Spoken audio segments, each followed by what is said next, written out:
I am a doctor.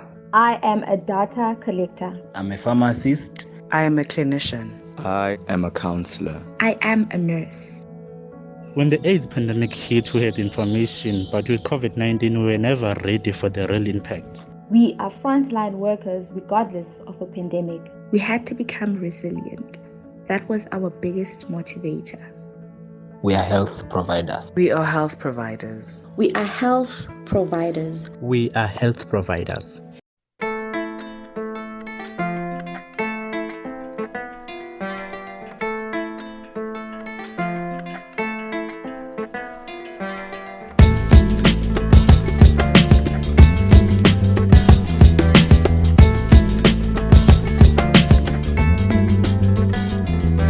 Aduna bi alsama day mënatuñu nangu ñun doomi Afrika ngeen di ñu xool ak benn bët. Pay attention to me, my name is Nana C. It's my history, the African in me. Since before I could read, my brain fit to feed. Had my feet on the ground for my Fulani seed. Wake up, good morning. This is Dakar calling. L'Afrique est en ligne. This is Senegal calling. Wake up, good morning. This is Dakar calling. Youssou est en ligne. This is Africa calling. Lo jàppo nanga ko ba. Maa ngi fi tey, maa ngi fi ëllëg. Bés bu ne day dellu si. Nanga ko gëm, la ko tey. Holding on to all the little pieces. I'm with you, so preaching positive thesis. Walking over tears falling down like rain. But still I have a little something in my brain. Wake up, good morning. This is Dakar calling. L'Afrique est en ligne. This is Senegal calling. Wake up, good morning. This is Dakar calling. Youssou est en ligne. This is Africa calling. Wake up, good morning. This is Dakar calling. L'Afrique est en ligne. This is Senegal calling. All the stairs. We'll get through this, we've been through so much more. Keep the faith, singing, tomorrow will come. Be strong, be brave. Together we will rise.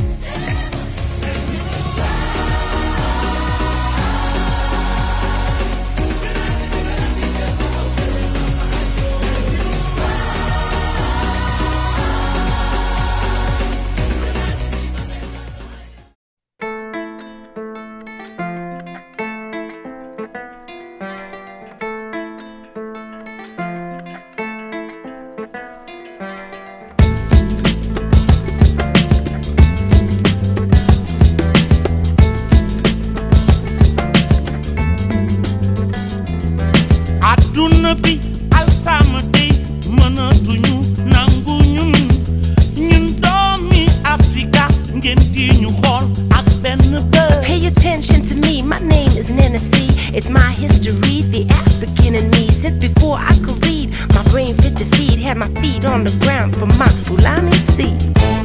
Wake up, good morning. This is Dakar calling. L'Afrique est en ligne. This is Senegal calling. Wake up, good morning. This is Dakar calling. Youssou est en ligne. This is Africa calling. Lo jàppo nanga ko ba. Maa ngi fi tey, maa ngi fi ëllëg. Bés bu ne day dellu si. Nanga ko gëm, la ko tey. Holding on to all the little pieces. I'm with you, so preaching positive thesis. Walking over tears falling down like rain. But still I have a little something in my brain. Wake up, good morning. This is Dakar calling. L'Afrique est en ligne. This is Senegal calling. Wake up, good morning. This is Dakar calling. Youssou est en ligne. This is Africa calling. Wake up, good morning. This is Dakar calling. L'Afrique est en ligne.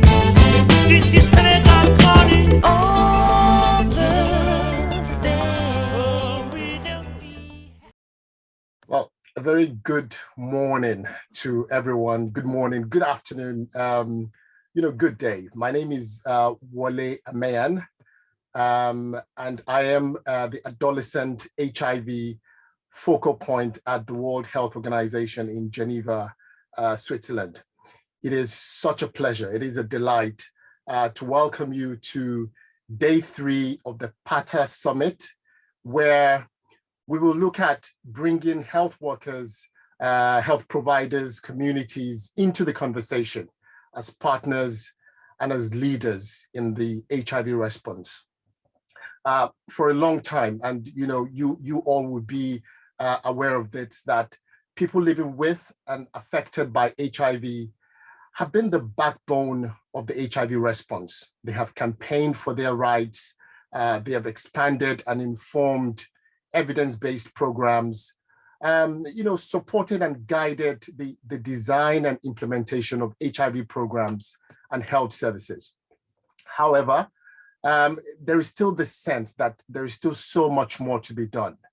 There is still so much to be done in having stronger leadership of frontline health providers, community-based organizations, and young people driving the response.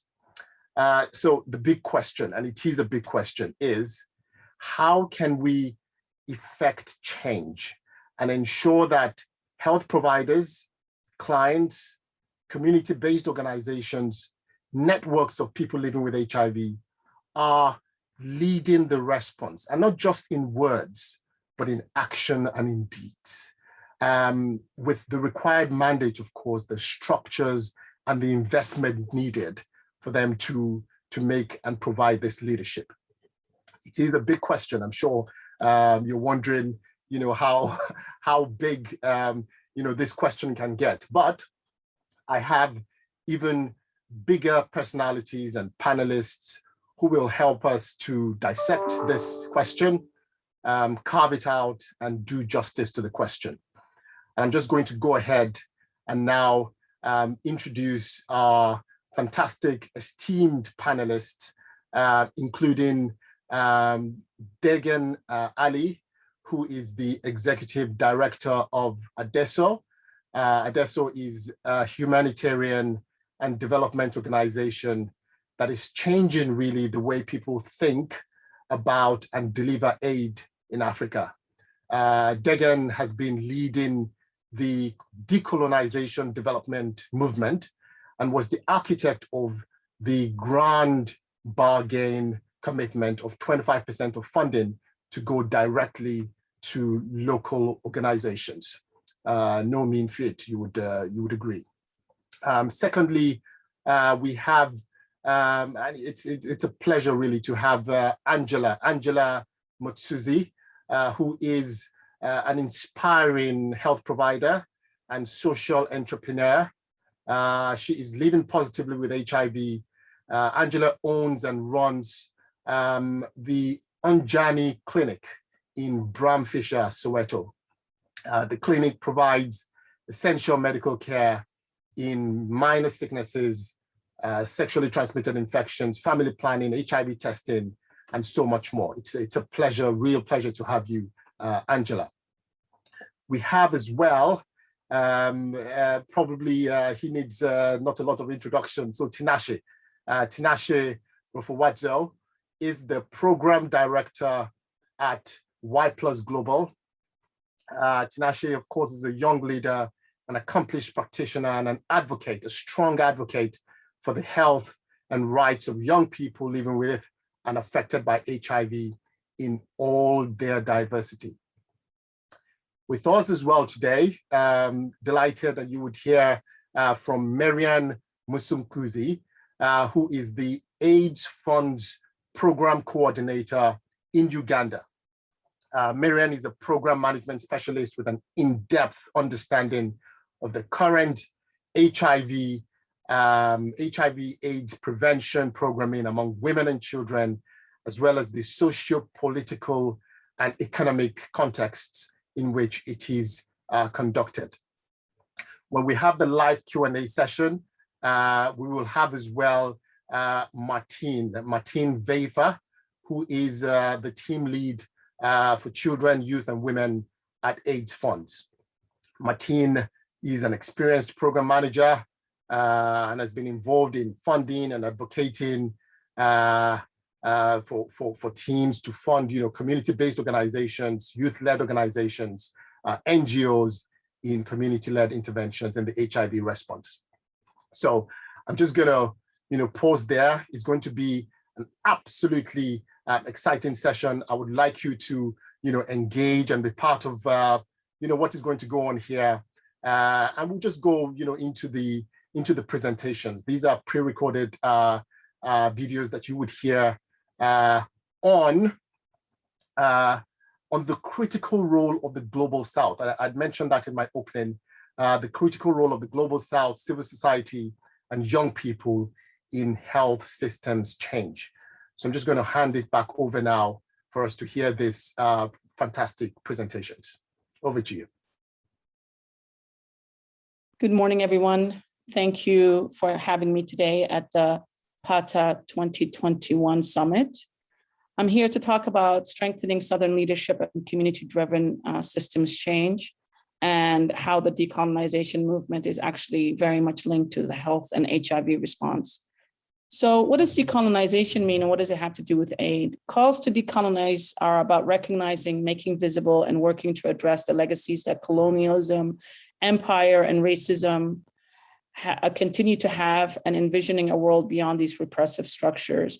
It is also an opportunity to interrogate the global governance systems that ensure economic, financial, and political hegemony of the global North. I'll speak about this a little more in another slide. So the current realities, as we know them, local organizations who are the last mile delivery of services in many of our countries are treated as second-class citizens in the global aid system. Bulk of the last mile deliveries done by them.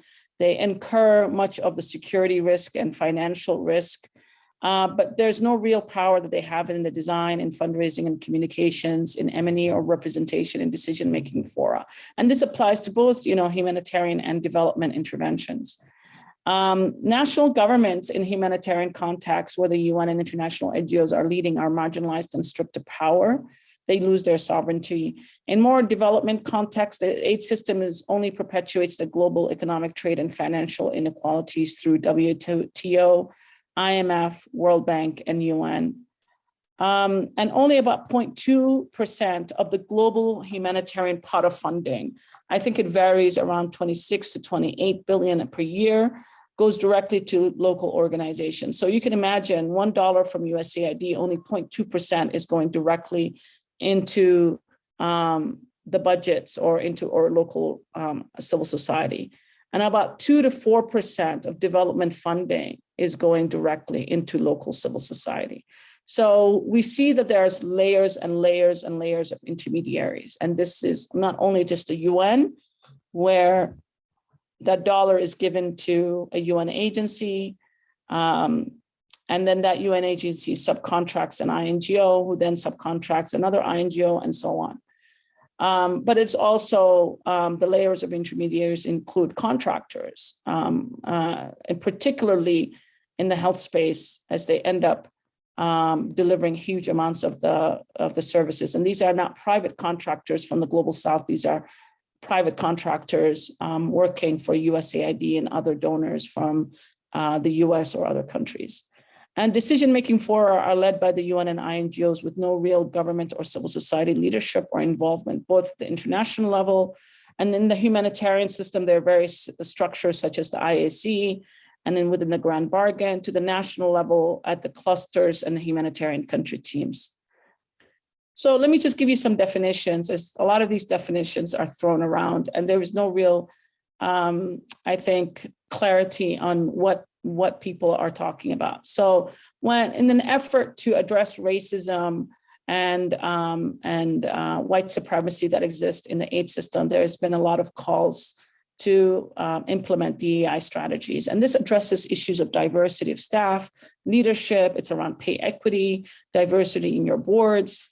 It's mostly HR and governance functions, and it's mostly done in the domestic area. So if you're a US-based organization, you're doing it mostly in the US. And if you're a UK-based organization, you're mostly doing it in the UK and so on.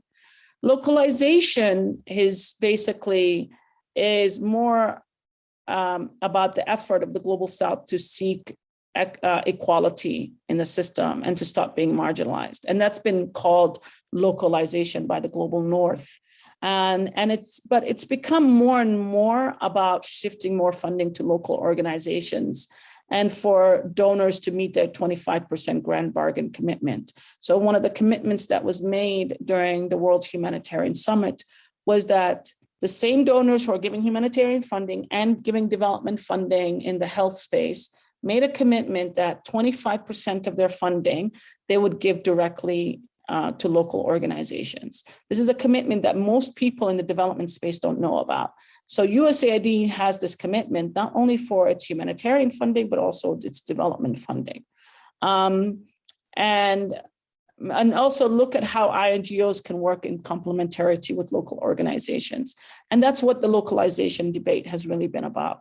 Whereas decolonization, I think, is an effort to look at the entire system. And it requires an external review of an organization's business model and how the organization behaves or is complicit in perpetuating colonial power structure and its strategy, its policies, its practice, its partnerships, its financing, its advocacy, and does it work in solidarity with Global South communities, governments, and civil society? So it's a very comprehensive review of an organization, primarily Global North organizations. But it also means to undertake an in-depth critique of the mechanisms that perpetuate economic, financial, and political colonialism that ensure that we are still having aid as it currently exists. So what does it mean to decolonize global governance systems? Well, this is a really, really, for me, the heart of the issue, because most of us know that the aid system is not working very well. We know that it's broken. But the current aid structure wasn't developed by happenstance, but it was developed by design.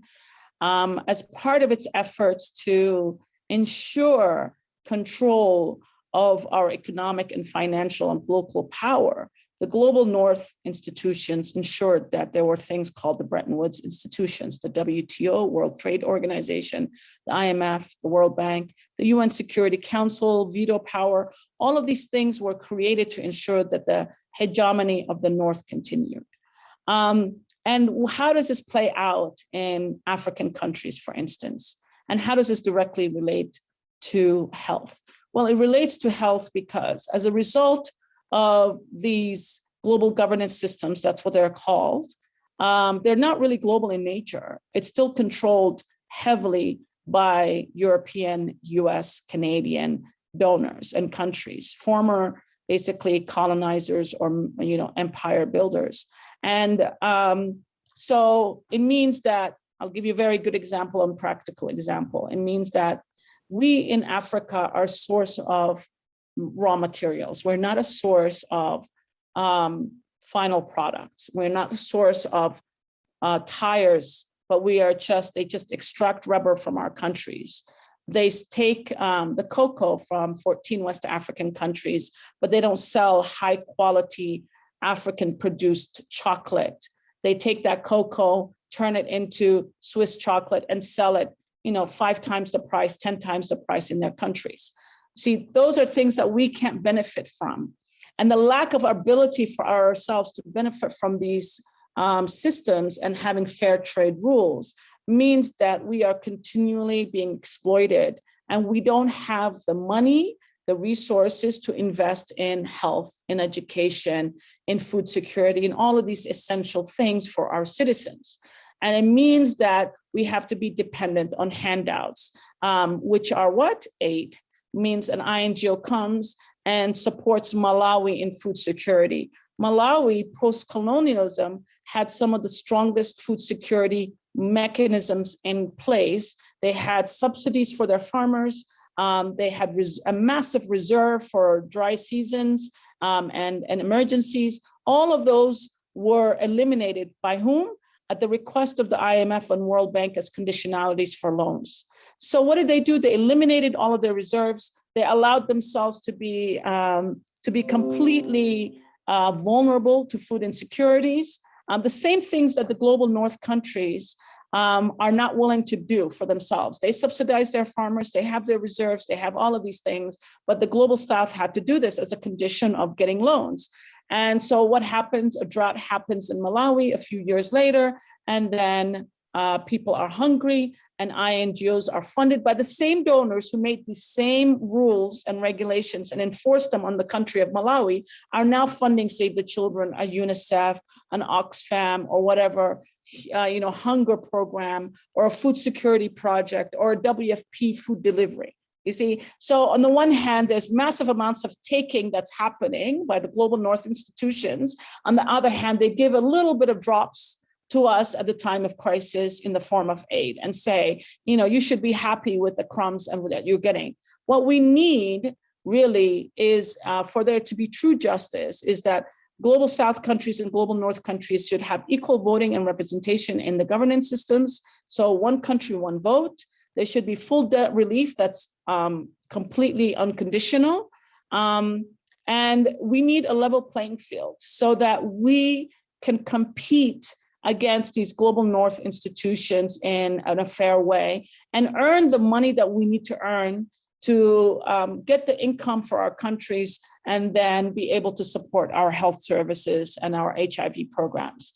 And that currently doesn't exist. I mean, China didn't lift millions and millions and millions of people out of poverty because of a UNDP development program or because of Save the Children or UNICEF. They did that through industrialization, and that's what we need for ourselves to be able to fund our own health services and HIV and education and all of the things that we need for our people.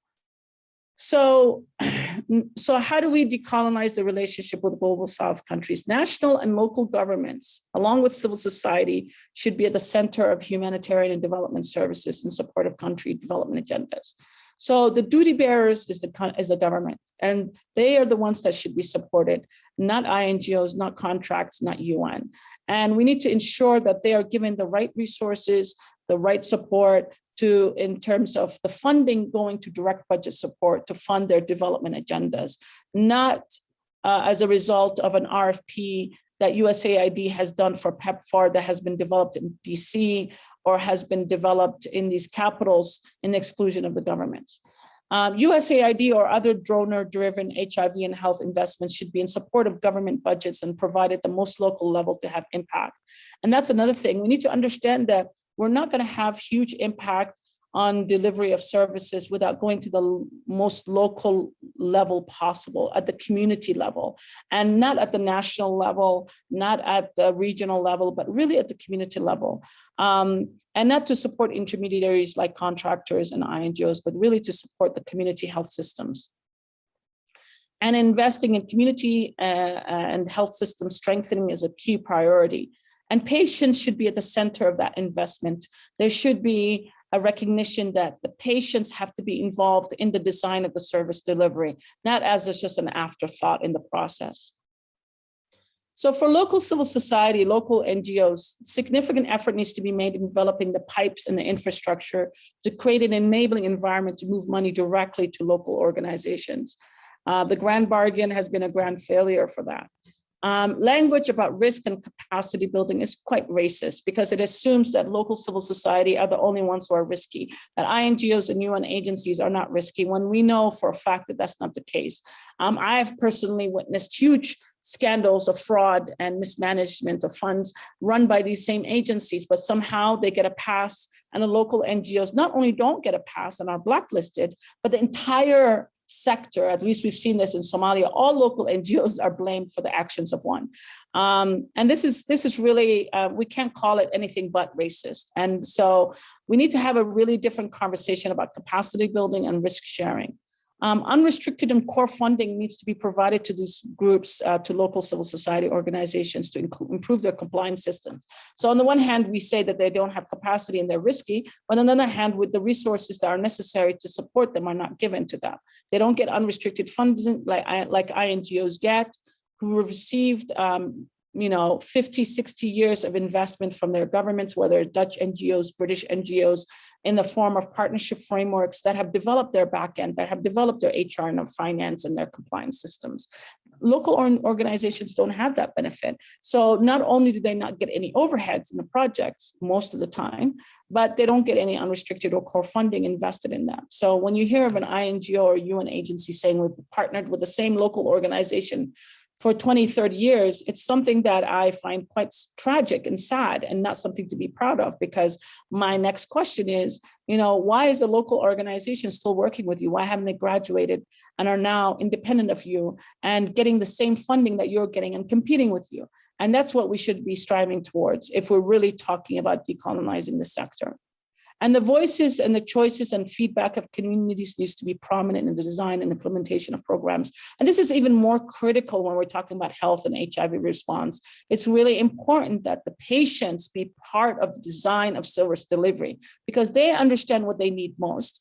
And a contractor funded by USAID does not have the clue, nor does an INGO from the US or Europe. So we really need to understand that, if we really want to have impact, that it really needs to be at the patient level and at the community level. So COVID, with all of its tragedies and problems, should have been seen as an opportunity.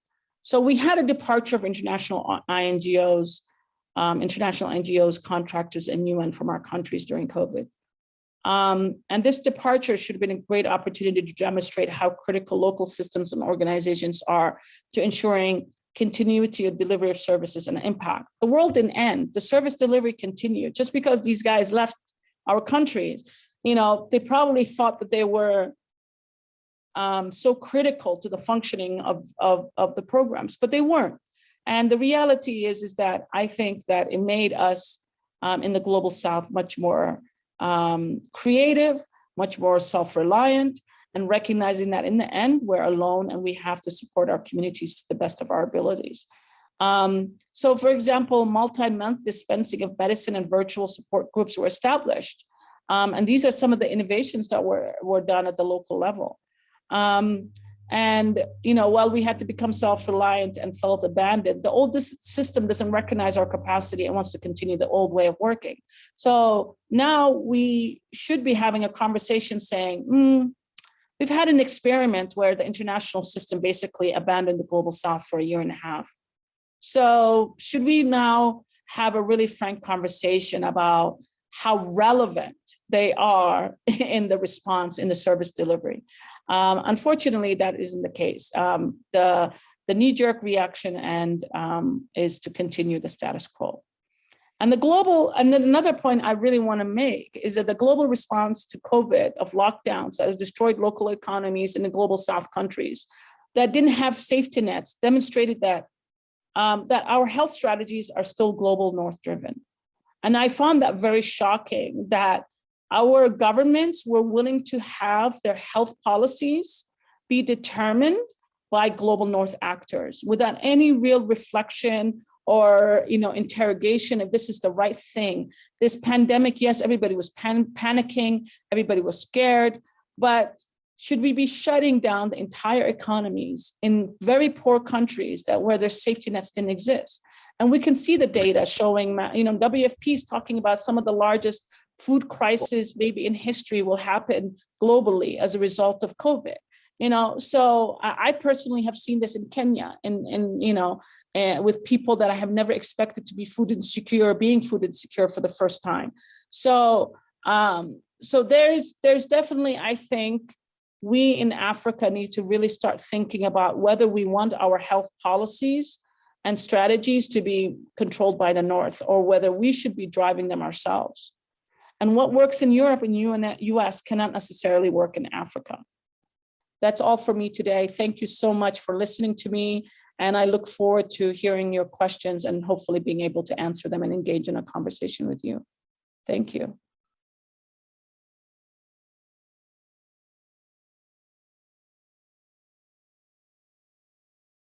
A huge thank you to the Party Summit organizers for inviting me to speak on this platform. I'm going to be presenting Leading Positively as Healthcare Providers. My name is Angela Muzusi.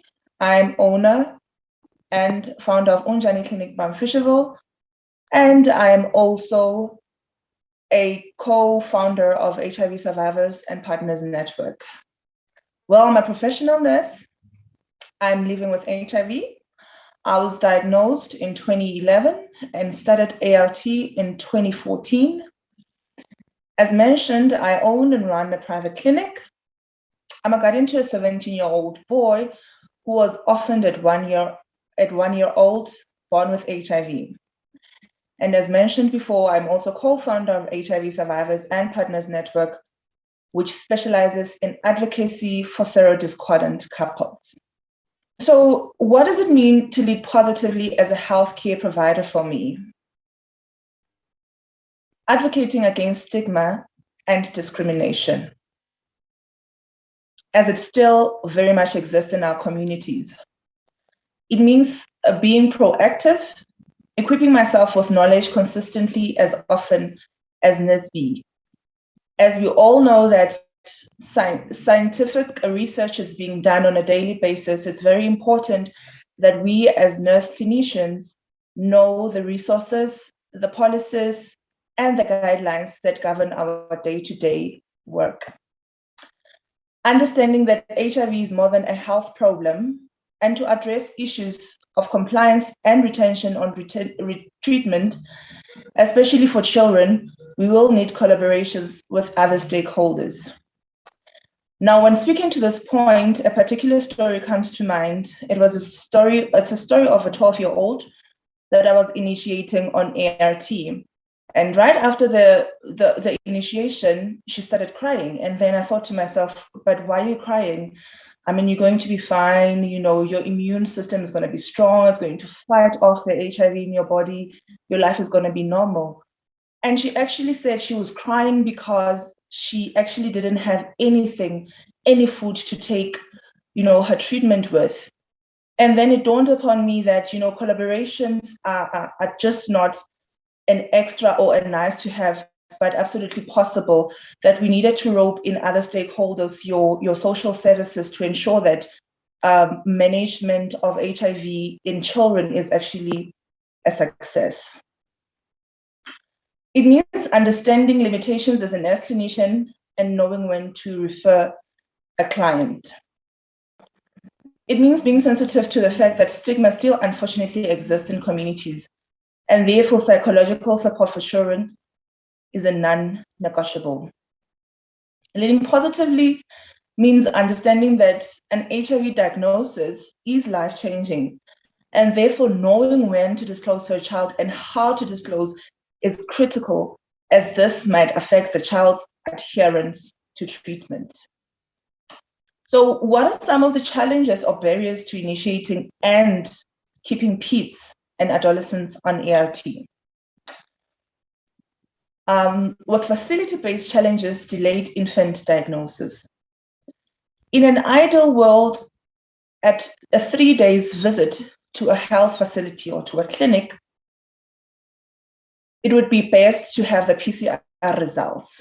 And so that if they are positive, the child is immediately initiated on ART. However, this is currently not the case. And what does that mean? It means that the child will next be seen at 6 weeks for their vaccinations if they're not sick for that period. And only then we will have access to, you know, their results, and only then they would be initiated on treatment, which means that this child has now been without treatment for 6 weeks. The second one, lack of skills and confidence in nurse clinicians in ART initiation of children.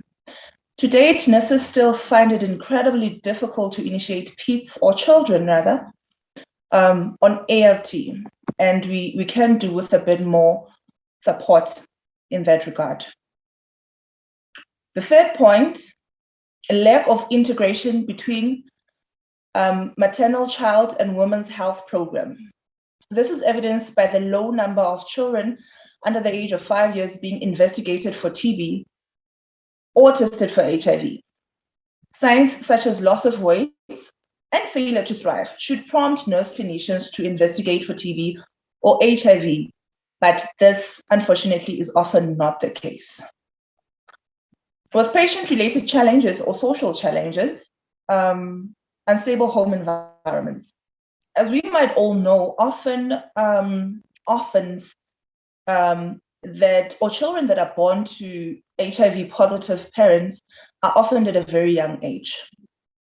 And therefore, sometimes this means no access to healthcare facilities because of their unstable home environments. Poverty.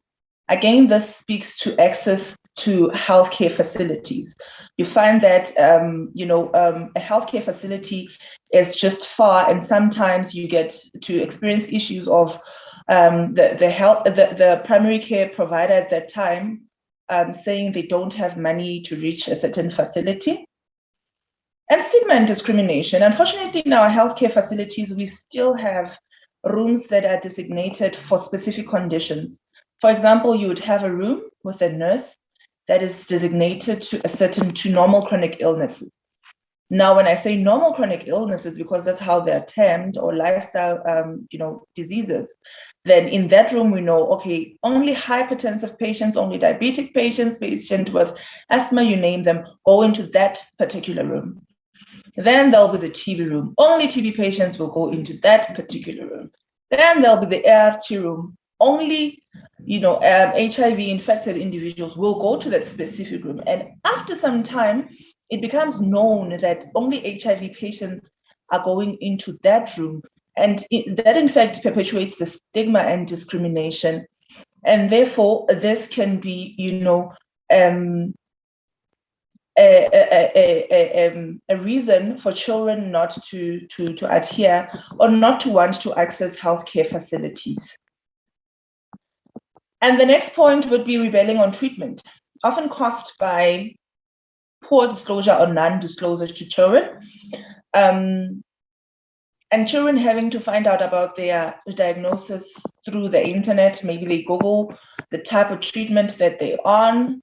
Often primary healthcare providers will say to their children, you've been taking treatment because you've got a chronic headache, or you've got this other chronic condition, and not actually telling them that they've got HIV.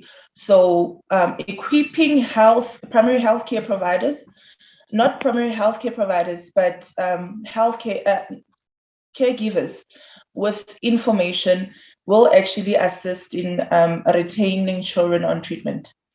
And the next point will be pill fatigue, because the children have been on treatment from a very young age, some of them from a short while after birth. And then when they reach teenagehood, they are exhausted. They just do not want to take the treatment anymore. So all of this brings about the question, how can we as frontline health providers be supported? And how can these challenges be overcome? We need continuous mentorship of nurses and updates on guidelines. We need organizations such as PATA that are going to be providing platforms for healthcare workers to raise their challenges. And so well done to the PATA team for organizing this summit. We need integration of the maternal, child, and women's health and ART program. We need a case management model for newly diagnosed mother and child for at least 6 months. And we also need linkage to a comprehensive nutrition program. We also need training on how to equip primary healthcare providers on age-appropriate disclosure to their kids. This would be when to just educate the child about, general germs, when to be partial about it, and when to actually name the illness or the virus that the child has. We need to consider strongly bringing back and strengthening school health services so that kids are not well can be referred to health facilities. And lastly, we need to be assisted with ensuring easy linkage to social services for patients that may need social support, like that young lady that I spoke about earlier on, who did not want to be on treatment or felt emotional about it because she simply did not have anything to eat. There's an African proverb that says it takes a village to raise a child. If we can come together as communities, as a country, as the world, then we can achieve better outcomes in managing HIV in children. Thank you so much for listening to me. Ke a leboga.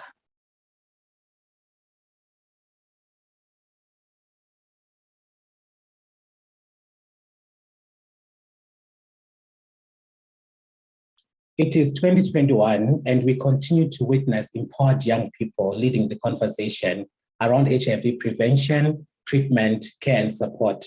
We do this as advocates, researchers, educators, service providers, leaders, partners, among other roles. This has not just happened overnight. We have had to push for meaningful leadership of young people in initiatives that affect our lives. In some contexts, we are still perceived as children who should stay quiet whilst adults and other experts say and do things for us. However, young people are increasingly taken seriously as experts of our own lives, with clear ideas of what we are experiencing and need, as well as innovative ideas that respond to those needs. Good day, everyone. My name is Tinashe Bradford Furwadzo. I'm the Director of Programs, Management, and Governance at Y+ Global. There are several roles we play in the HIV response across advocacy, research, peer education, leadership, service delivery, using our experiences and skills to push for change at community, national, regional, and global levels.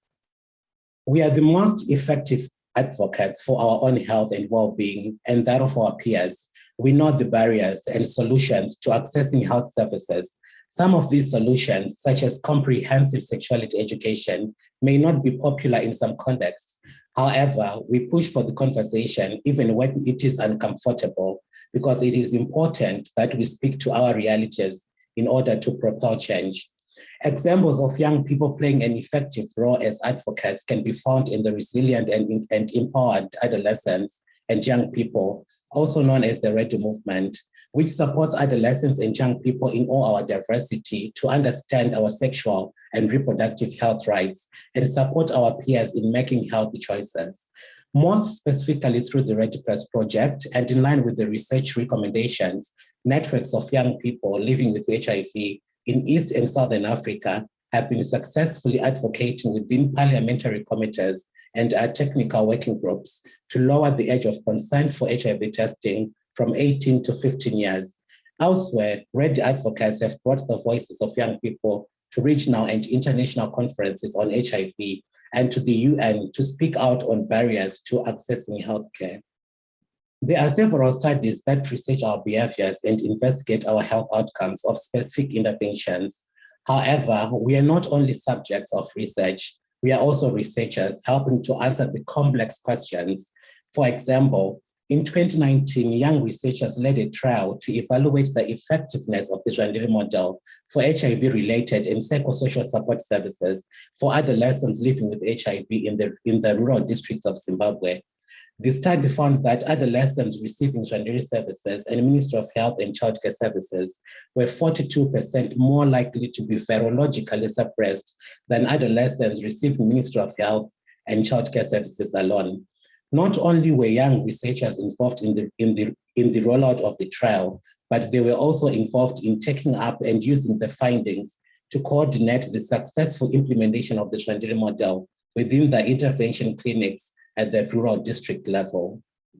Since the HIV response began, young people have played a role as peer educators, passing on information to our peers through support groups, after-school clubs, and other settings.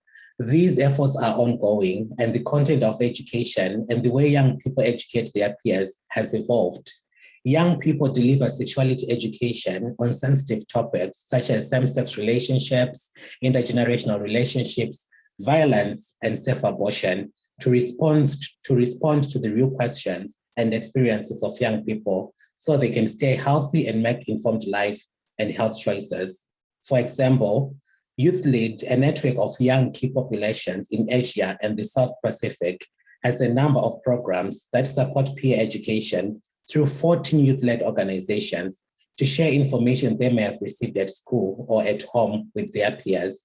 This includes information about sexuality and sexual choices and behaviors. Knowledge is power, and that remains the case for young people who, like others, need to stay on top of research and developments, especially those on work towards achieving the Sustainable Development Goals in order to maximize our own health and care for our peers. Young people are no longer only recipients of care. We are active in service provision, both within the health facilities and through outreach activities. There are innovative collaborations between youth networks and organizations and health facilities to deliver quality care to young people, care that is non-judgmental, competent, and directly responding to the needs of young people. For example, the National Network of Young People Living with HIV in Burundi runs a youth center which serves adolescents and young people living with HIV. And from key populations, this network has a clinic on site where young people both deliver and access HIV prevention, treatment, care, and support services, such as counseling, health talks, and HIV testing. The network has also integrated the use of information and communication technology to promote dialogue about sexual and reproductive health rights within the community and drive demand for services among young people. While it is increasingly recognized that we are experts of our own lives, we must continue to push for greater investment in youth-initiated interventions and youth-adult collaborations. We need to inspire transformation at scale so it becomes the norm to expect a youth-led network to be at the center of large programs for improving the health and well-being of adolescents and young people. Today, we are talking about young people as international leaders, leading an international organization with support from an international board formed solely of young people living with HIV, made up of 9 regional representatives, all aged under 30, who are experienced and committed activists with a demonstrated connection to a constituency within their region or community. So far, we are also providing technical assistance to other networks and youth-led organizations, together with the Uganda Network of Young People Living with HIV and PATA with support from the Global Fund. Before, we used to get the same technical assistance that we are now offering to our peers. If all goes well and if the funding comes through, keeping fingers crossed, we will be moving from being a consortium partner to leading a consortium with the Coalition for Children Affected by AIDS, Adolescent Treatment Coalition, and PATA.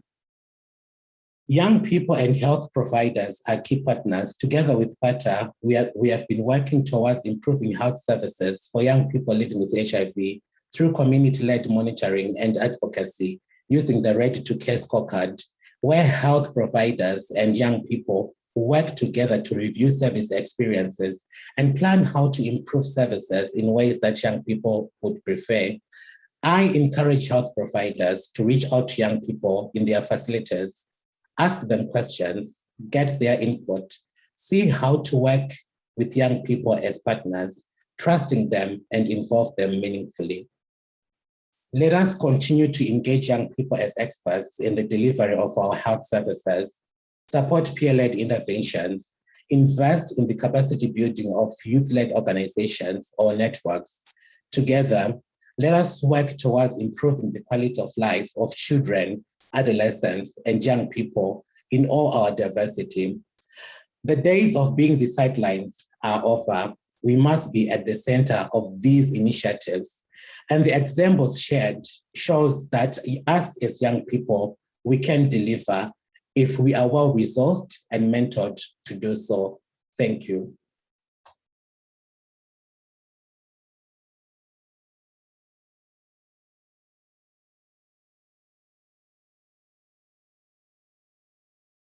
I'm privileged to present to you on as in health, focusing on clinic community collaboration, and I'm drawing my learning from the TAFU program, that is the Towards an AIDS-Free Generation in Uganda, which is a community-led intervention model for reaching all children exposed to HIV. Despite the steady progress that we have made in addressing pediatric HIV, children continue to be left behind and not receiving the support they need. For example, only 66% of the children 0 to 14 in Uganda were able to receive treatment for HIV. And even when we had 93% of pregnant women living with HIV accessing ACT, we still had 5,300 new infections among children.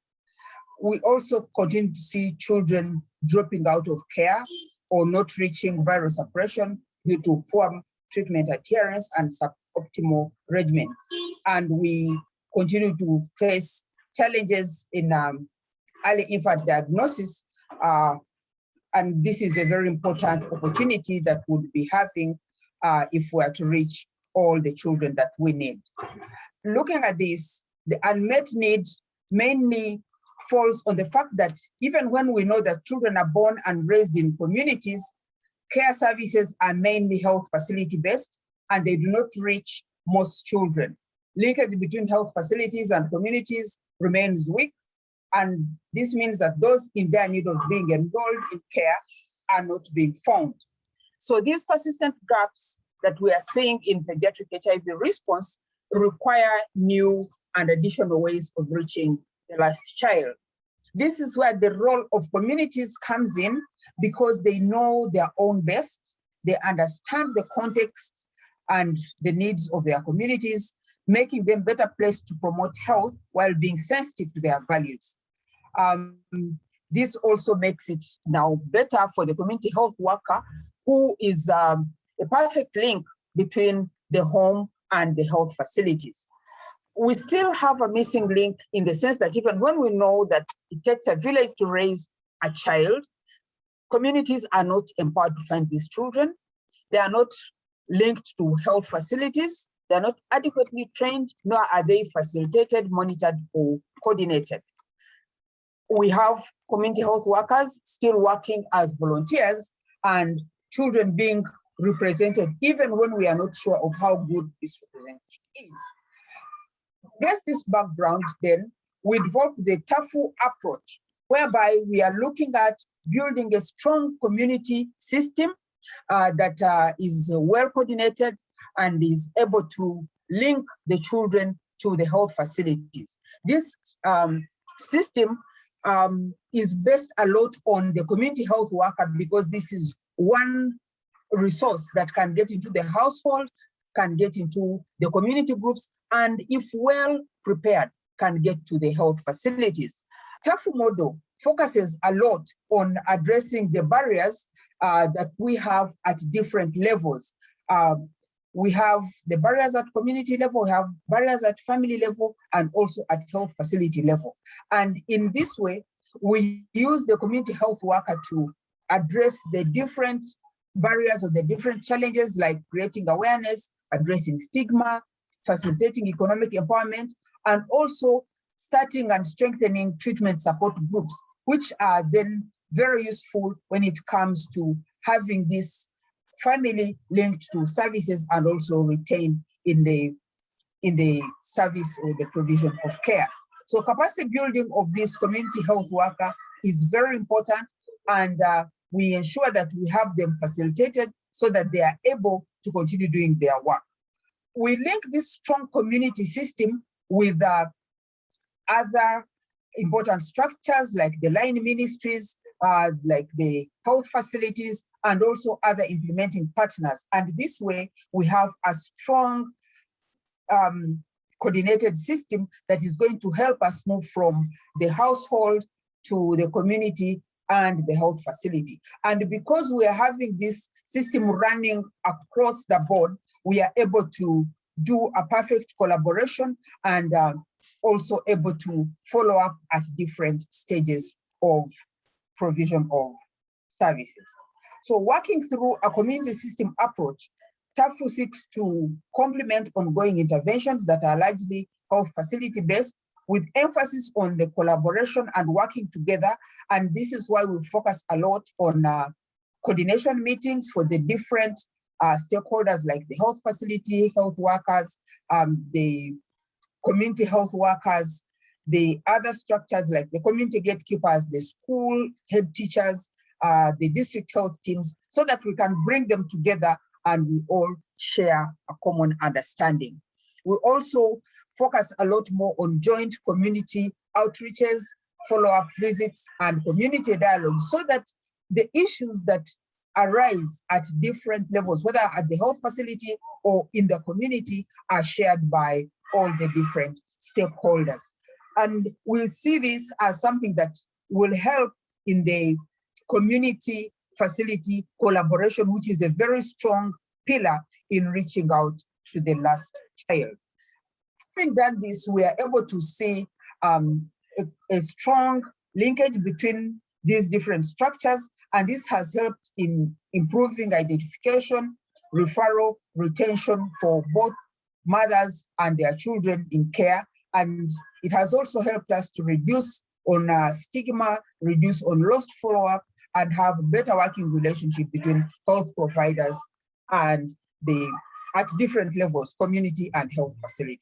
So moving forward, we think it is important for us to work beyond linkage so that we can ensure quality and sustainable service delivery. And this is why it is important for us to focus a lot more on the clinic and community collaboration.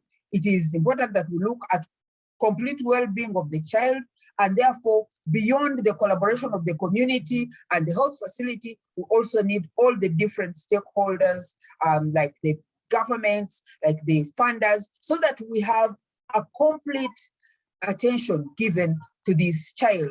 We cannot attend to a child without looking at the environment in which this child lives or develops. And therefore, if we don't address the different components of the child's environment, then it becomes difficult for us to give the service that is needed.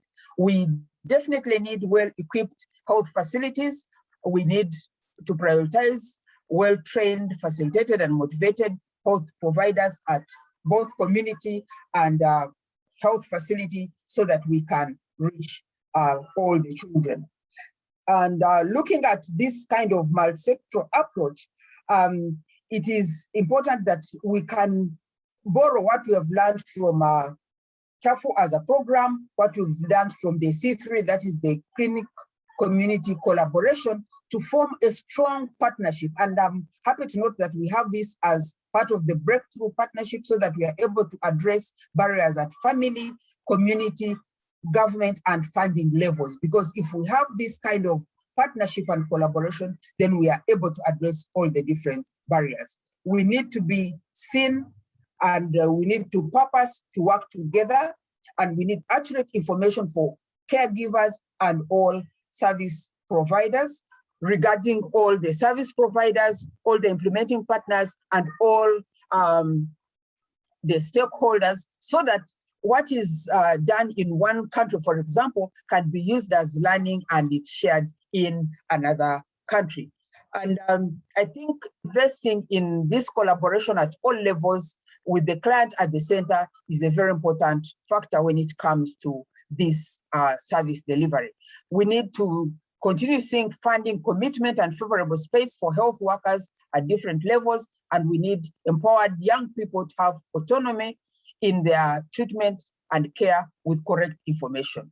We definitely can't do this if we don't have proper coordination for all these structures. Looking at this, my call to action is we need to focus on community investment. Communities should be better equipped to meet their needs in an organized way. We need a strong and coordinated link between health facilities and communities. We need to support community-led monitoring. We need recognition and financial support for health providers at all levels. We need a well-planned and supported collaboration. and a willingness and commitment to avail resources for a coordinated community and health facility approach. Thank you.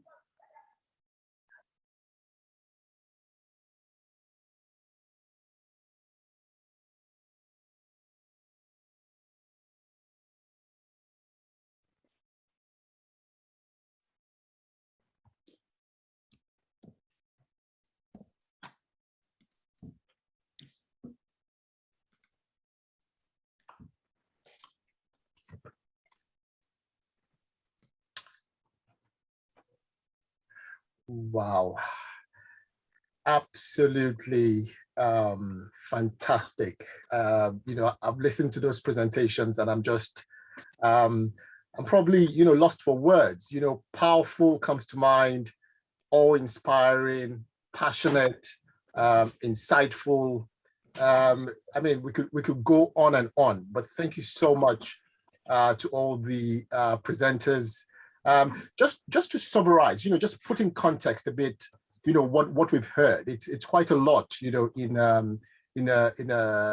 48 minutes. But one of the key points which came out is that, you know, we cannot continue to put our heads in the sand.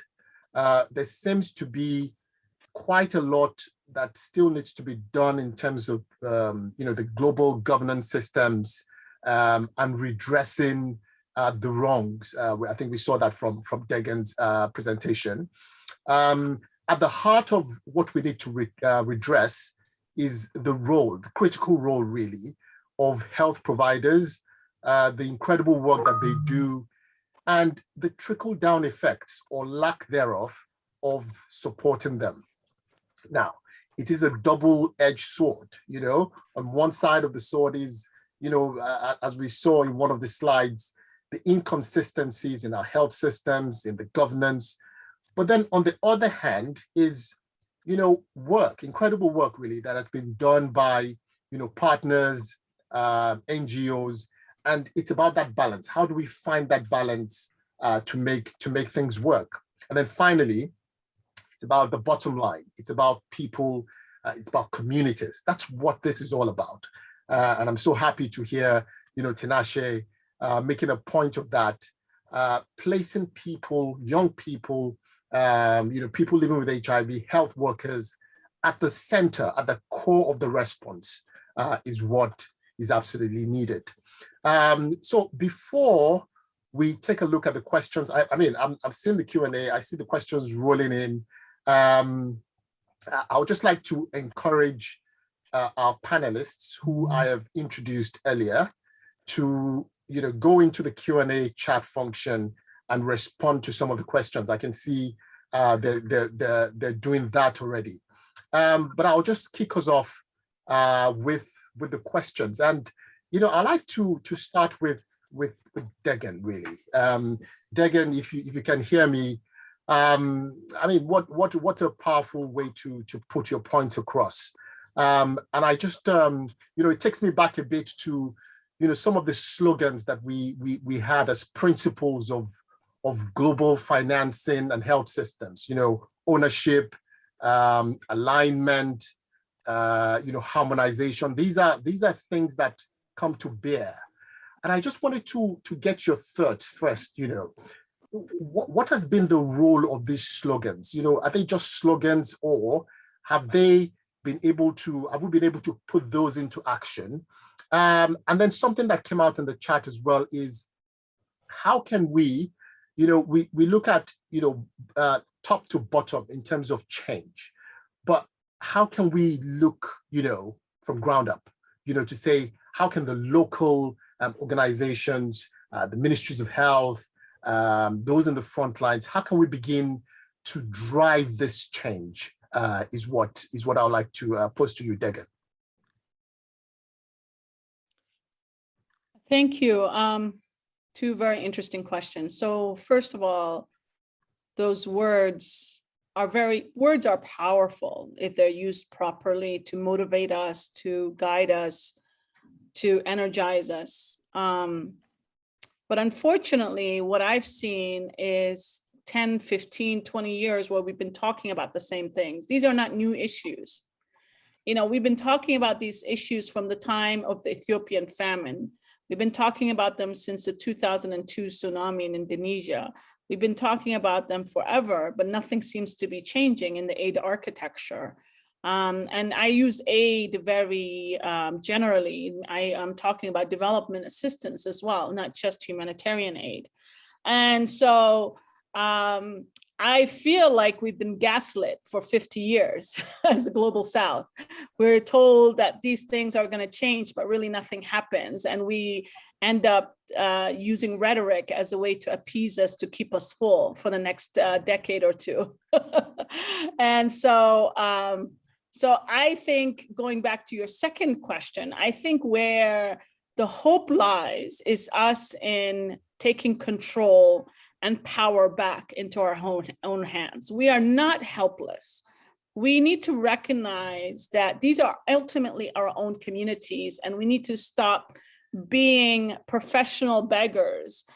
For myself, running a Somali Kenyan NGO for the past 20 years, in the beginning, I was brainwashed to think that my success was around mimicking and imitating an INGO and becoming bigger and bigger and more funding and more funding, and to the point where we became almost $27 million and running after these big contracts and these grants. And I realized at some point around 5-7 years ago that this was actually, the bigger we became, the less we were community driven. The more we fed the machinery, the more we fed the donors, and we weren't feeding the interest of the communities, and less we were grassroots, the less we became grassroots. And we took an entire massive pivot in the way we were working. And now we are happy to being small. We are like around $2-3 million a year.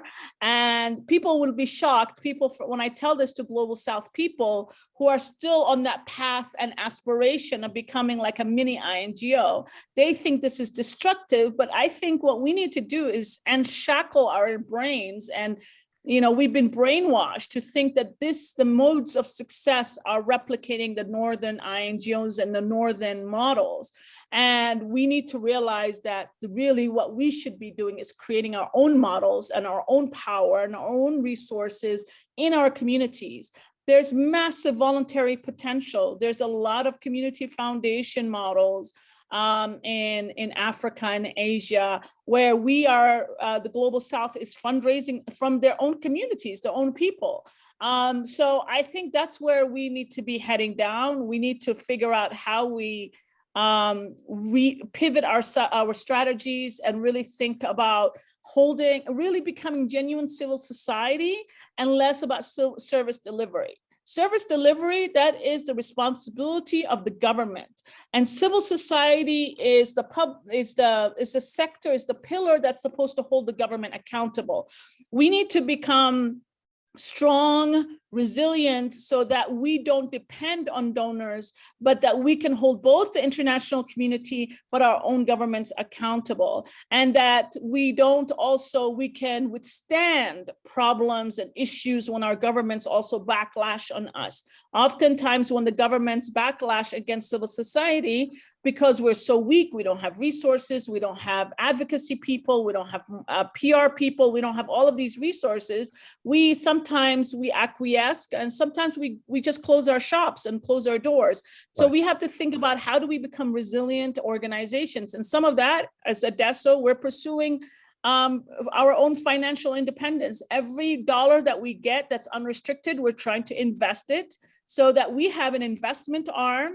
And we're becoming very pro-capitalism and saying we need to become our own foundation in the future to generate resources for ourselves so that we are financially independent and we can continue speaking truth to power and break that chain or that link of dependency to the global north. Super.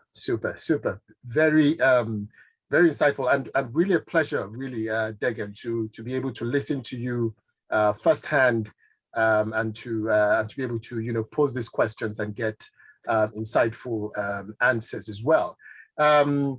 So I think something you mentioned there, alludes to, paying, more or less lip service to some of the things that, we know will drive good action.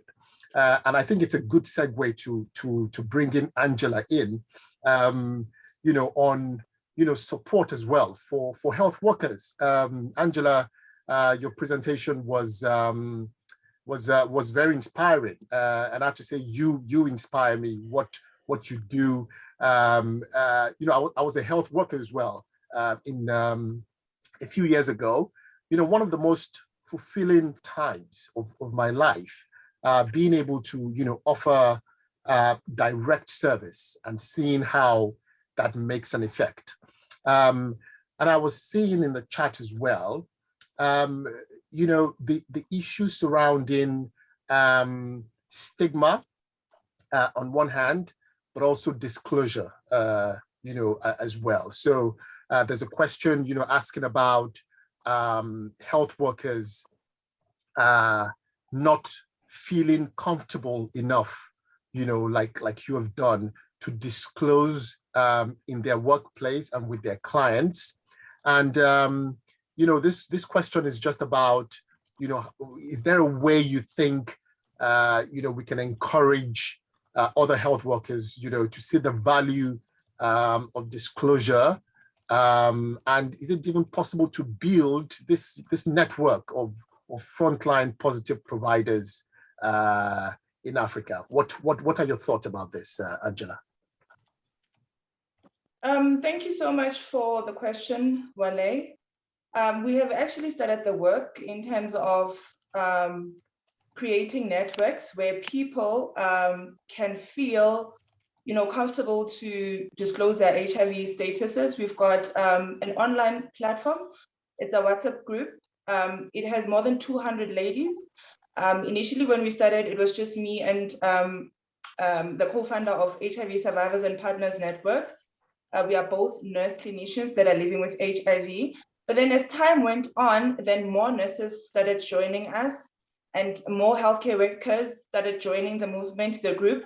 And I'm actually happy to report that in the actual WhatsApp group, almost, I can say 90 to 95% of the women in the WhatsApp group, including nurses, including doctors, are actually virally suppressed. And we preach everything that has got to do with, adhering to treatment. So I think we can't start, wanting it to be at a bigger scale, but in small groups, eventually we will get there where people, especially healthcare providers, can get into spaces and feel comfortable to speak about, their HIV statuses. And there are benefits to that. I mean, with me, when my clients look at me, I'm the perfect example of how a person living with HIV in 2021 who is suppressed and on medication should look like. So the question is always like, oh, sister, we want to be like you. We want to be suppressed. We want to be healthy. How can we do it? And I preach adherence. And I tell you, I kid you not, I never, ever have problems in terms of adherence with patients that I treat directly. And as such, my colleagues have even started referring clients to me to say, even if they are in the public sector, to say, Angela, we've got this one problematic patient. You need to speak to this patient directly. And I'm always there for those patients. Thank you. Absolutely super. And thanks for your work. I'm hoping this platforms, the online platforms that you mentioned, we're able to use those as a best practice as well, to scale up and have, more of a community, of frontline providers who can help to, lead from the front. And, that goes as well with clients themselves. So Tinashe, I don't know, you've been a champion really for youth engagement, and making sure that young people are at the center of the work that we do, Tinashe. And in your presentation, you give a few examples, but not just examples, you backed it up with data and evidence. And the question I would like to ask you is, the youth-led networks, especially that many have been successful. We have to say that there are a few that, maybe have fallen by the wayside due to different issues. So those that have been successful and that we've seen, huge acclaim for this, there will be things that make them tick. What makes them tick? What are their success factors of these youth-led networks, especially those that are independent and funded? So if you could share your thoughts on that, Tinashe, please. Okay, thank you so much, Wole. So I think I'm going to be responding into 3 phases, and I am looking at 3 key things. When we look at youth network, the first one, which goes to the issue of leadership. And if we look at youth leadership, what really defines a youth within this network? And is there any specific age range that that network is going to be looking at? And we also look at the issues around passion when we look at youth leadership in its entirety. And does this youth leader or the network belong to a particular group of young people, and how are they going to be holding themselves accountable? But what we have also seen in the past is the issue of systems that are also in place. We talk about financial systems and issues around governance. Because when you talk about the issue of financial systems, it also goes to the issue of accountability. We are receiving funds to work on particular project, and how are we ensuring that whatever commitment that we have committed is also being fulfilled? But looking at the programming level, there's also need of a program system that will also help that network or the leader for that network to ensure that whatever is happening is according to the book. We have also seen most of the networks like the UNIPA receiving more funding, and also trying to ensure that the voices of young people living with HIV, they have been also witnessed at a number of forums. But one of the key things that I would also want to bring the attention to all of us and the young people is how can we also ensure that in place we have got policies and some of the guidelines that helps the youth-led networks to fully function on day-to-day basis. And this goes beyond the issue of individuality. How can we also ensure that there is a particular goal, there is a mission, there is a vision that we have? By so doing, if we have policies in place, if we have got other source documents that are needed, they also help us to ensure that we prevent conflict and mismanagement of funds. Also, the last component that I would like to reflect much on is on accountability. Right. Who is the network and the leader of the network and the governance as a whole being accountable to? And we have also seen in many cases that when we talk about youth leadership, myself as Tinashe, today I can be here at the PATA 2021 Summit, but in the next 2 or 3 years, there might be another leader. So today I might be here, tomorrow I might not be here, but when I'm there, whatever kind of work that is being done, it has to be done with passion, and also ensuring that we hold ourselves accountable to a particular network. So in summation, I would say when we talk about youth networks, we are also talking about a baby, a newly born baby. When they are growing up, they survive on breastfeeding. Later on, they learn to crawl, they learn to speak, they learn to stand, they walk, and they run. And this also relies more on external partners and also other help from a number of people, because we are still young people, and sometimes how our networks are designed, it's more of youth-led. We have young people within the systems, and it's now more of a different way if we look at other organizations, because some people, they can learn from other colleagues who might have 20 years experience. But for the youth networks, there's need of that continuous capacity development, continuous training, mentorship, so that we can also be able to stand on our feet. Sometimes we can fall, but it's also good to have that kind of a voice which keeps on encouraging you to do more. Wow, absolutely fantastic. Thank you so much, Tinashe. And as we round up, I will just now go to Martine, who has a question, and it's a question related to and I'm not sure if Marian is online as well. So Marian, feel free to respond as well. Degan's presentation is sort of opened our eyes to a few things, especially on the role of needing to build local strengths and capacities, and making sure that we are strong from the ground up. And I wanted to just ask you a very quick question, to ask about AIDS funds and how you're able to play that intermediary role, especially as it relates to sustainability and long-term planning. Over to you. Thank you. Sorry, no, Marian had to drop off, so I will be answering the questions for her.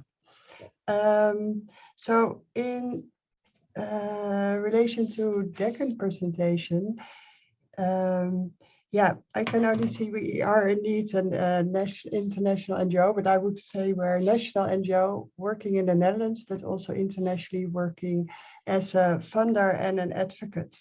And we call ourselves an involved funder.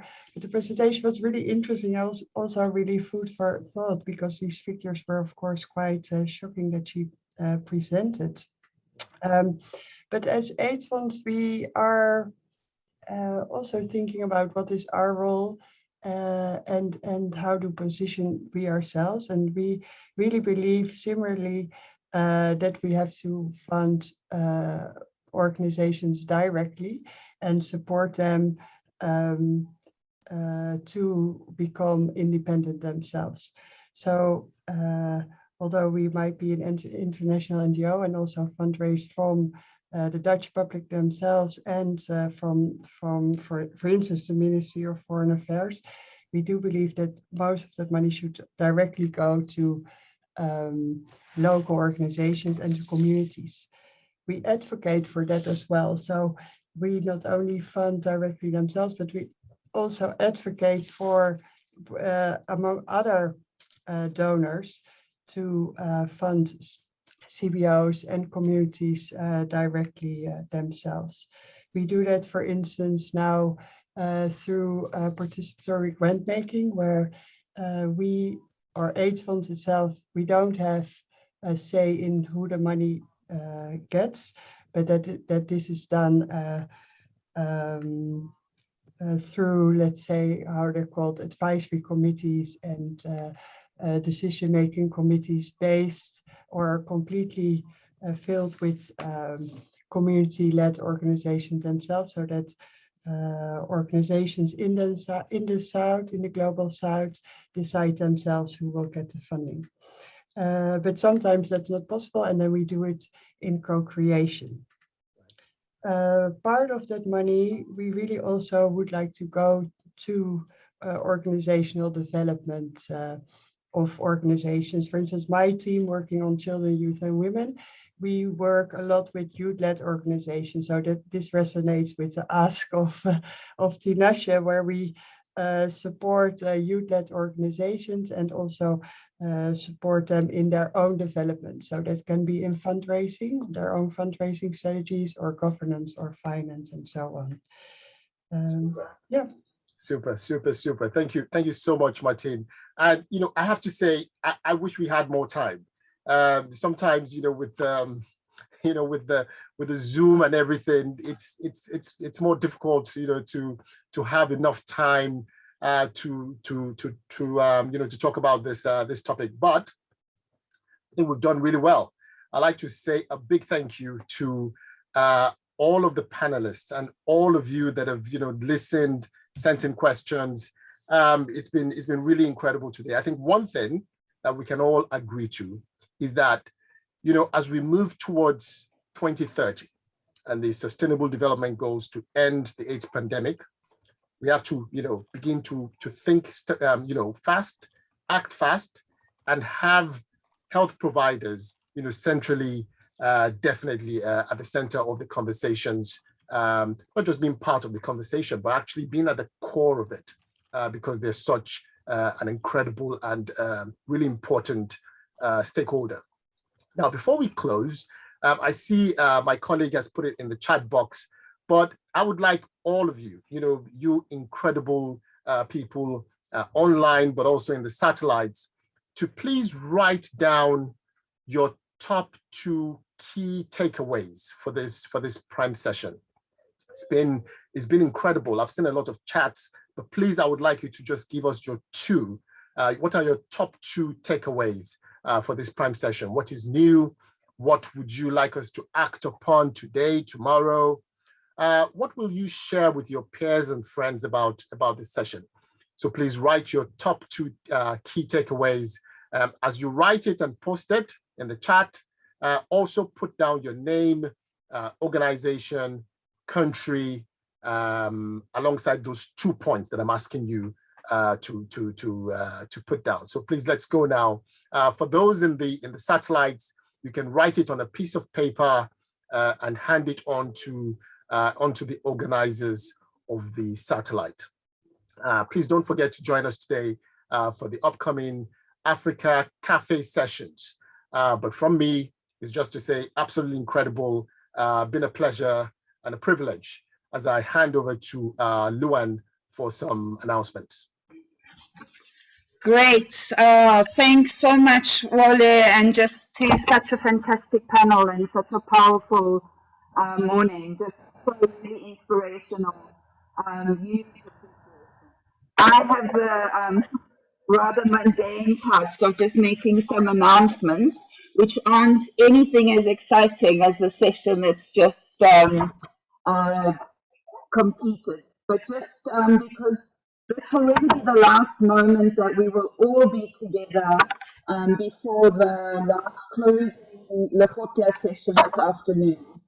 Because after a brief break and a lunch, they're going to be the 2 Africa cafes, of which you can attend one, and then we will have the closing session at the end of the day, and there won't really be time for announcements.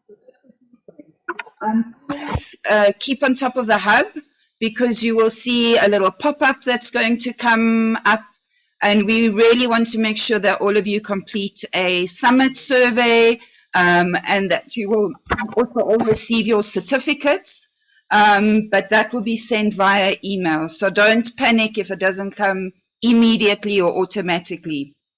It will definitely follow. Also, please don't panic. We're getting lots of messages and requests for the presentations, the videos, and just such a celebration of photographs and incredible content also that was shared throughout the summit. It's all going to be collated. All the sessions will be available exactly where there will be a rerun of all sessions. All presentations will be available, all photos, all videos. You just need to give us a day or 2. So if I could just encourage everyone by Monday, just to be safe, please visit the hub and you will see photos categorized by your different countries, and you'll be able to access all of those things.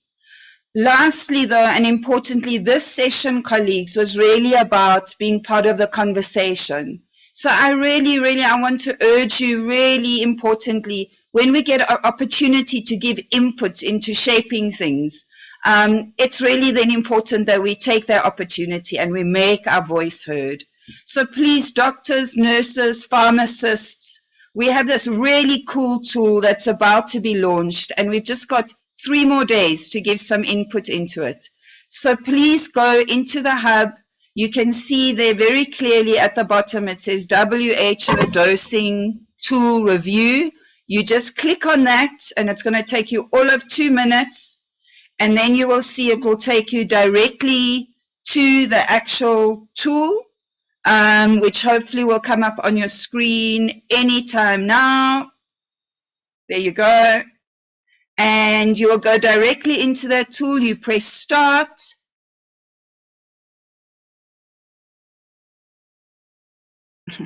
Get started.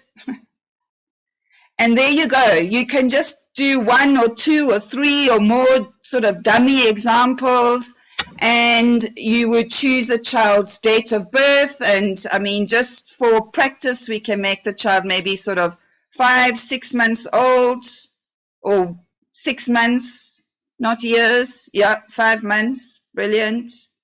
Or 6 months. 6 kilograms is fine. Is a child able to swallow? No. Does the child also have treatment? No. We can say no. First line treatment. And then we go to next. Very simple. How cool is this? And there we get a whole lot of optimal treatment options. And we press on the top one, which is our preferred regimen. There you go. And you get all the formulation and the dosage that's needed. And then after you've completed this tool, colleagues, there is a small little review panel at the bottom. If you could please go there, it's anonymous. You just have to say what country you're from, is the tool helpful, useful, any additional contributions. So all I can say is right now, Ethiopia is way ahead of anyone else. So some of our other countries, Zimbabwe, Malawi, I'm not name shaming, Uganda, you really have to catch up. So please, if I could ask all of you to really just take some time today and complete this once, do 1 or 2 examples, that would be so helpful. In the same, there's also a COVID survey. Many of you probably completed that. But it's really important as Kata, as a network. This is what we do as a network. We need to know, how are you doing? What's happening? What's changed over the last few months? You provided feedback, I think it was more than 18 months ago. Things have really shifted over the last 18 months. So we really want to just check in again and see how things are going. So please, I know sometimes it takes a bit of time and you're doing more exciting things, but we would be super grateful if you could just complete those 2 surveys, the evaluation survey, and please enjoy the upcoming Africa Cafe session. In our closing session, which is really, really bringing the whole summit together, really focusing on what does it really take. So I'm hoping again for another powerful conversation. We will be announcing sort of this PATA Summit award winners, and we're also hoping to be able to try some smart technology where we can get you all back in the room again, so that we can all finish off the summit with a huge big bang. So you just appreciation, enjoy your lunch, and we'll see you shortly. Thank you so much to all the wonderful panelists as well. Thank you, Wale. Thank you. See you later.